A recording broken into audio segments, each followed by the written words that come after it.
Hello Internet, my name is Tesler-Mabé. Today I want to give you a quick history lesson on the fuzz, overdrive, and distortion pedals that changed history.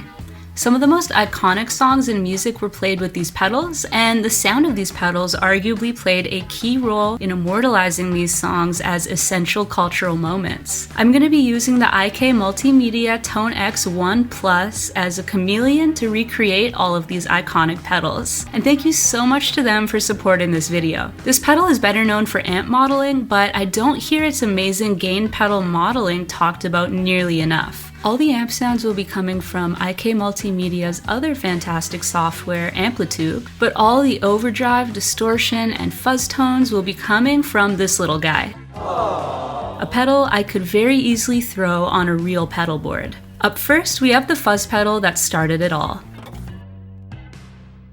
The Maestro FZ1 Fuzz-Tone was created in 1962 as a way to capture the sound of damaged equipment. I made a video that covers the history of gain effects a few months ago, but the TLDR is that by the end of the 50s, people were really liking the fuzzy, broken up sound that came from using overloaded and destroyed gear. This pedal was the first widely marketed fuzz distortion, but it wasn't until the Rolling Stones recorded their landmark hit, Can't Get No Satisfaction, that the sound of this pedal was officially cemented as the sound of the zeitgeist. Keith Richards recorded the signature lead guitar riff as a scratch track that was supposed to be replaced by a brass section, but the guitar already had a strangely sizzling horn-like quality that the band, apparently against Richards' wishes, kept in the finished recording. The Maestro Fuzz-Tone clips the signal by overloading germanium transistors, flattening the peaks of the waves and squaring off the waveform. It's not a perfect square wave like you'd see in a textbook, but that's the beauty of analog fuzz. It's messy, raw, and full of harmonics. That's what gives it that buzzy, broken speaker character.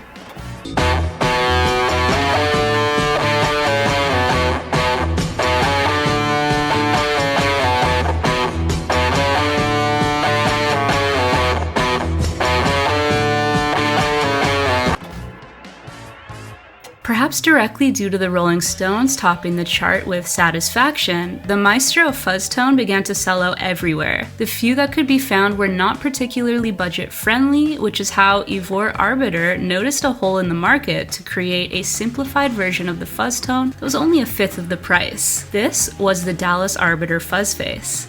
It's no surprise that a thrifty guy like Jimi Hendrix preferred the fuzz face over the fuzz-tone for this exact reason, and this pedal came to define the sound of his guitar tone. The fuzz face was designed to use as few parts as possible. Arbiter stripped it down to just 2 transistors instead of 3 found in the fuzz-tone, which made it cheaper to build. But here's the thing, and likely the primary reason the fuzz face became a central part of Hendrix's tone identity. Fewer gain stages actually made it more dynamic and musical sounding than the Maestro Fuzz-Tone. Every time a signal passes through a transistor, it gets amplified to the point of clipping and saturation. Each time this happens, the signal gets compressed and ultimately pushed further from its original dynamic shape. The Maestro Fuzz-Tone's 3-transistor circuit compresses the signal more and reduces your dynamic range. It's more consistent, but less responsive to the dynamics of your playing. With the Arbiter Fuzz Face's one less gain stage, there's less cumulative clipping and less compression. You can clean it up with your volume knob and control the fuzz with your pick attack. And that's why Hendrix made it his main pedal. It wasn't just cheaper, it was more musical. While Hendrix eventually switched to silicone transistors in the later 60s,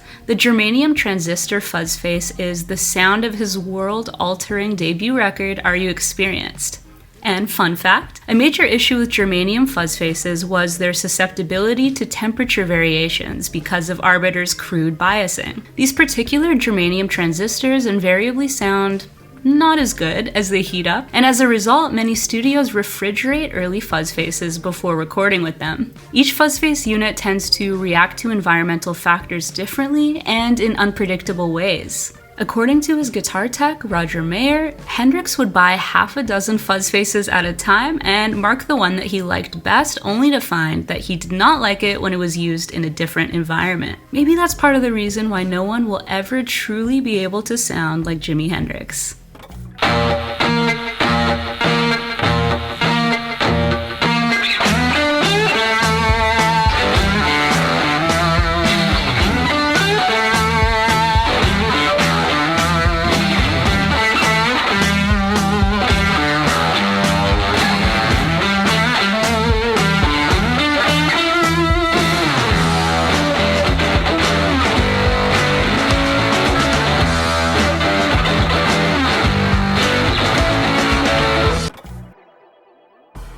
Throughout the 1970s, music got heavier and distortion became the gain-effective choice for a lot of emerging hard rock guitarists. The MXR Distortion Plus was released in 1974 and became the first widely recognized distortion pedal to use an op-amp to boost and alter the guitar's signal, instead of the single-component transistors in the Fuzz-Tone and fuzz face we discussed earlier in this video. In the Distortion Plus, the circuit utilizes a single op-amp paired with germanium diodes.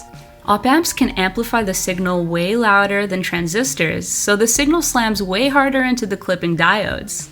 This gives you more sustain, more gain, and a heavier distortion than a transistor-based fuzz could ever deliver. The diodes clip the waveform aggressively. The Distortion Plus uses asymmetric clipping, meaning the positive and negative halves of the waveform are clipped at different thresholds. This creates an unbalanced, lopsided harmonic structure where both even and odd order harmonics are added in complex and unpredictable ratios. This asymmetric clipping combined with the hard clipping diodes creates that sharp, edgy, and aggressive tone that defined early metal and hard rock. Op-amp circuits also address a number of limitations found in transistor-based circuits. The beauty and the curse of older fuzz pedals was how each transistor behaved slightly differently. They were temperature sensitive, inconsistent from unit to unit, and hard to bias predictably. Op-amp guitar pedals were an important step into the future, creating consistent behavior across units and making it easier to design precise clipping characteristics. It's no surprise that a neoclassical guitarist turned metal shredder like Randy Rhoads would embrace the sound of this pedal. His neoclassical, shred-heavy approach was a perfect match for the Distortion Plus' tight, aggressive character, and his guitar playing in Crazy Train cemented it as one of the most iconic distortion tones in metal history.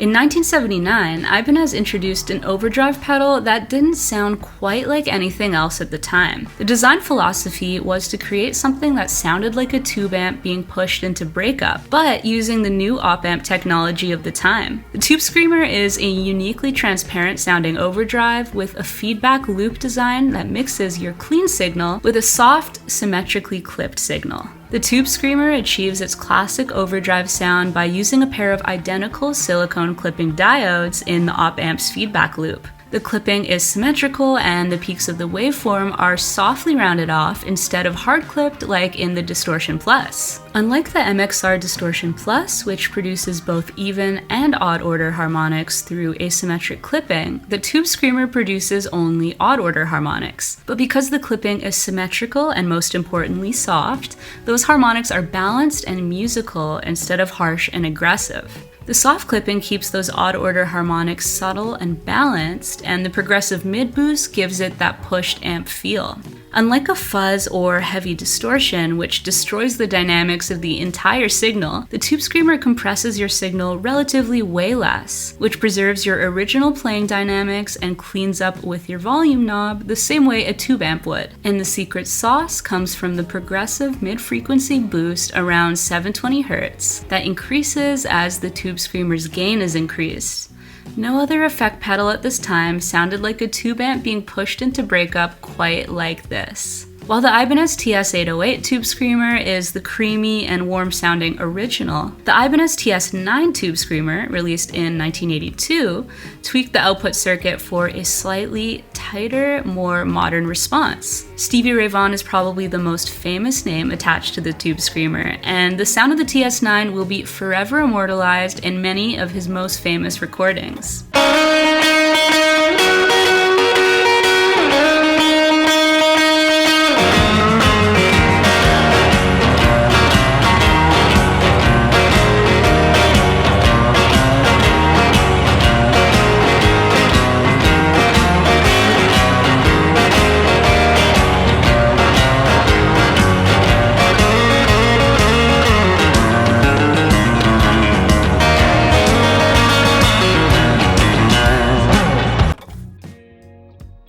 Now, let's talk about the distortion pedal that almost single-handedly defined the angst of a generation, the Boss DS1. This pedal hit the market in 1978 and helped popularize tight, aggressive tones through the use of hard-clipping circuitry. This pedal's circuit design is simple but effective. What makes the DS1 unique is that it combines both a transistor boost stage and an op-amp gain stage, which was a pioneering approach at the time. This two-stage approach creates that aggressive and saturated character Kurt Cobain used to define the Nirvana sound. Like most Boss pedals, the circuit is sandwiched by a pair of input and output buffers, which essentially helps boost and preserve your signal as it enters and exits the circuit. According to Nevermind's producer, Butch Vig, Nirvana's Drain You features a quintuple stack of guitars, at least 2 using a Mesa Boogie amp and 2 using a Fender Bassman, likely all preceded by a Boss DS1. Yes, Kurt Cobain used the Boss DS2 and a couple of other distortion pedals like the Big Muff Pi and the Proco Rat, but the Boss DS1 really is the sound of that album, which is one of the most important rock albums ever made.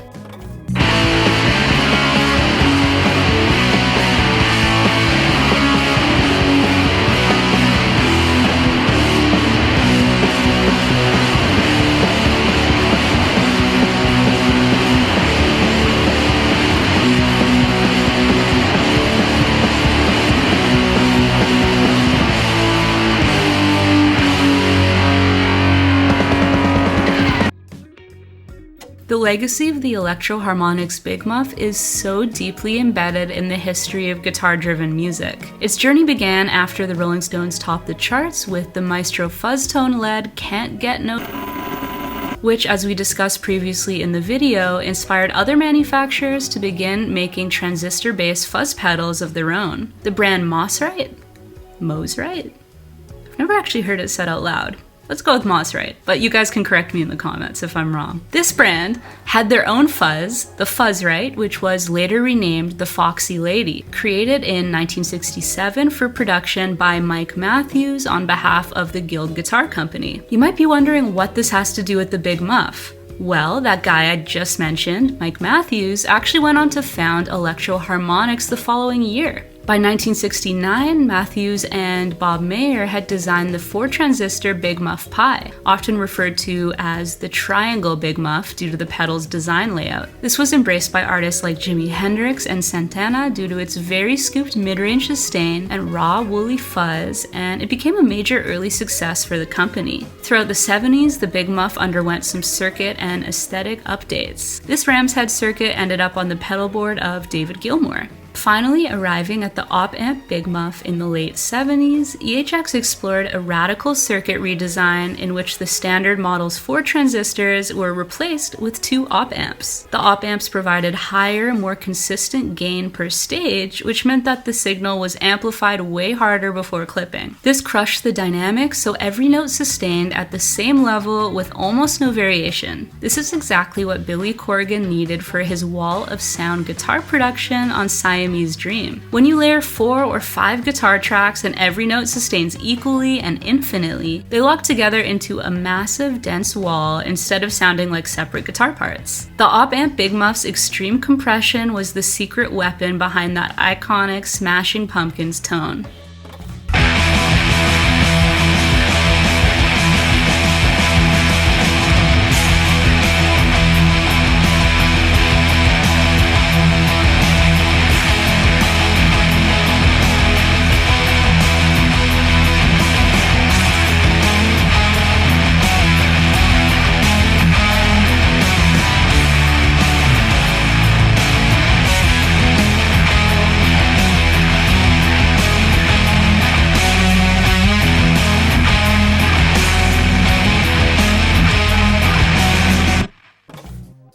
I think there's something very intuitive about using the TONEX software in pedal form to emulate other pedals. It's like a chameleon pedal you could put on your pedal board and it could be like any pedal you want it to be. All of the pedals in this video would have cost around $700 with their brand new modern equivalents, and around $9 grand if you were looking for something as close as possible to the original pedals. But I was able to emulate them all in a pedal and software that costs only like $250? I'm not a mathematician, but that is a better deal. That's less money. Less money is better.